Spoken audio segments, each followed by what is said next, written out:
Hey, good evening. It's really late on the Tuesday, the 27th, and I was just getting ready to shut down for the night and go get a bath, and I was guided to come back and go to my sketch pad, and I just started to draw what I thought was going to be just hair, and it appeared as a Mary. And this Mary started to come through, and I'm not an artist, even though I paint. And I started to get this picture of Mary. And first I thought it was Mother Mary. And no, she told me she's Mary Magdalene. And Mary Magdalene started to channel through, and I had to spend time shading and listening. She said, listen. Listen carefully. And her eyes and the appearance of, she's looking down but kind of up, and this is how she's staying looking at me. And she started to channel through this message of us being unaware. We talk about being awakened, we talk about, being enlightened, and she says that we're so unaware because we see what brings us into a sense of sometimes amusement within ourselves, as if we look at some of what we're doing as in healing as it's not entertainment. This is what is needed.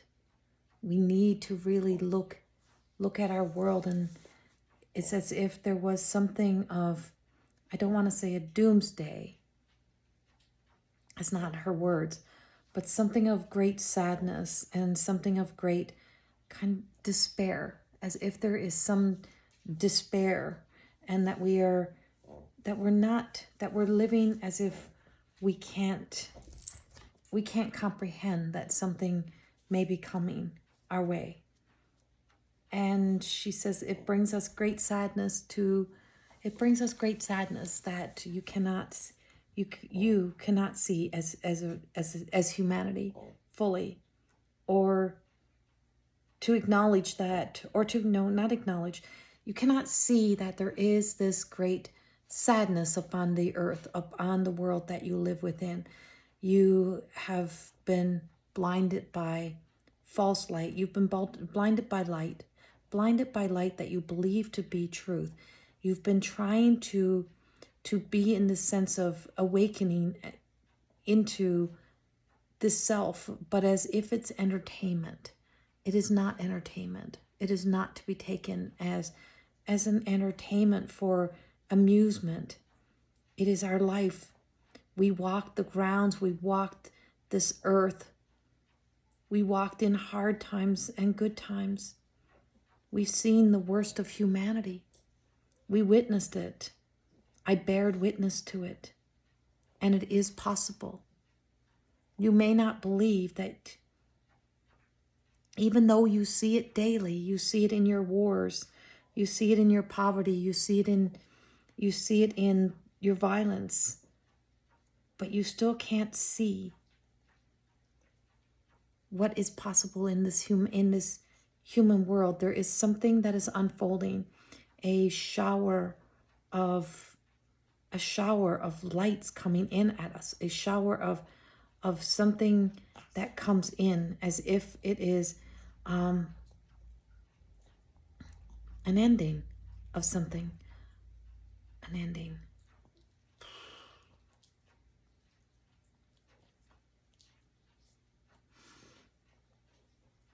An ending of the way we know things to be, an ending of a sense of, assumption that we are safe with the roof over our heads. We're safe because establishments take care of you.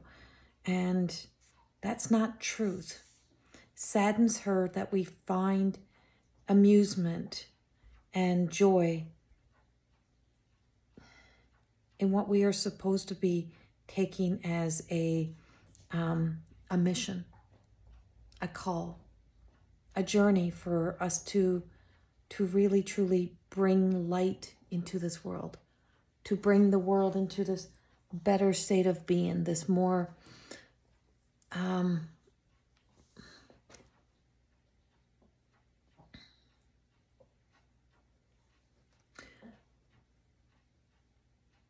this more sense of grace into the world. I'm trying to get her words. I feel as if she's coming with great sadness, but almost like a desperation, as if something is happening that we cannot see, something that we do not know of, but it does bring despair to areas of life where we didn't think this could ever happen, couldn't be affected. She's shown me that essence of being stoned, and not like weed stone, being stoned as if being punished. She tells me she was almost stoned for the lies and for the narratives of the stories they wanted to create. And those lies become other people's truths. And that they believe those things even though they are not true. And that we have so much of this in our world today. And we have so many people that behave this way, that want to do the same things into humanity. And for us not to take life as this humor, but to find joy in our hearts, but to also take heed and take warning to what can seriously happen in this world around us, that we are not as safe as we may think, but we do on the other side have an opportunity. She's very frustrated. Very frustrated. She's frustrated that we've taken her work, their work, and we've made it like entertainment.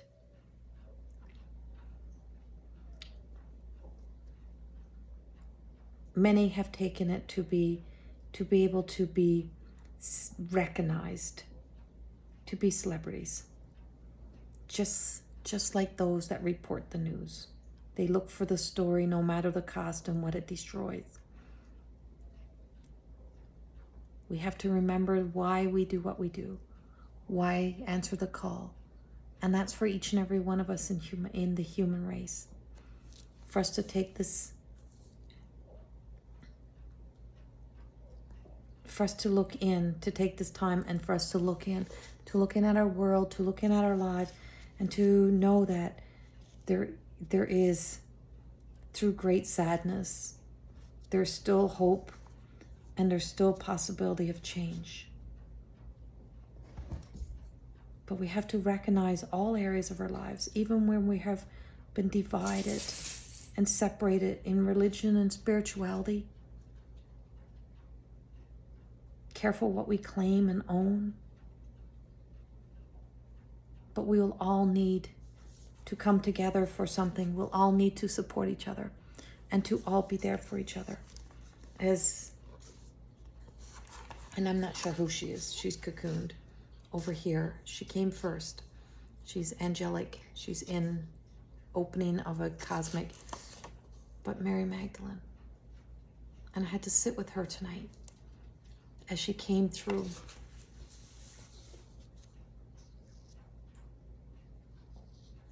And for us to really, truly take stock, take heed, take warning. Many things that are out of our control, but what is in our control is how we show up to be of service and how we do this work. Because this work will be needed more than ever. In the coming days, in the coming years, this work will be needed more than ever.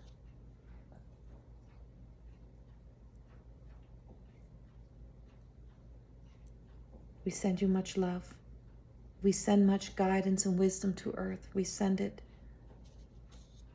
We need you to be able to open your hearts to receive. Open your hearts to be able to do.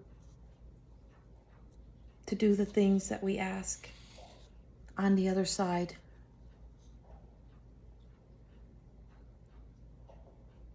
On the other side of bearing witness, just as we bared witness. But that there is what I know to be true. That miracles and resurrection, miracles does happen just as the resurrection happened.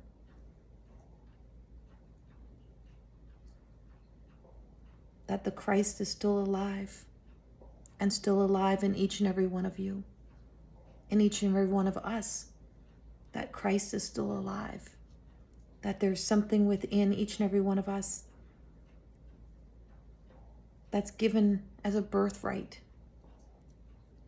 for us to be able to use this in these times when it is needed most. Not for us to fall into the fear, but for us to rise. And if we listen carefully, we will hear her guiding us. For she is one of the greatest spiritual teachers. And she bared witness to her own judgment.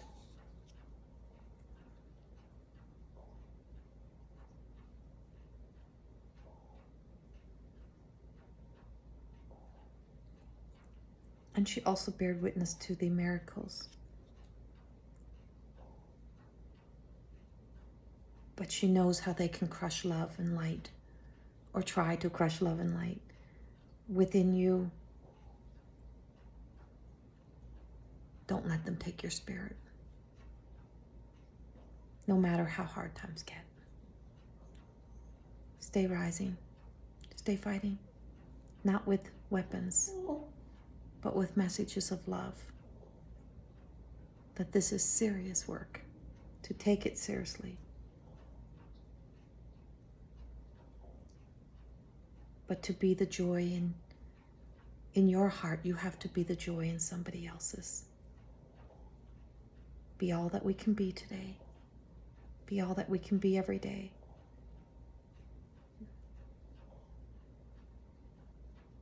We send our love, we send our light, we send our prayers and our protection. Many blessings. Many blessings.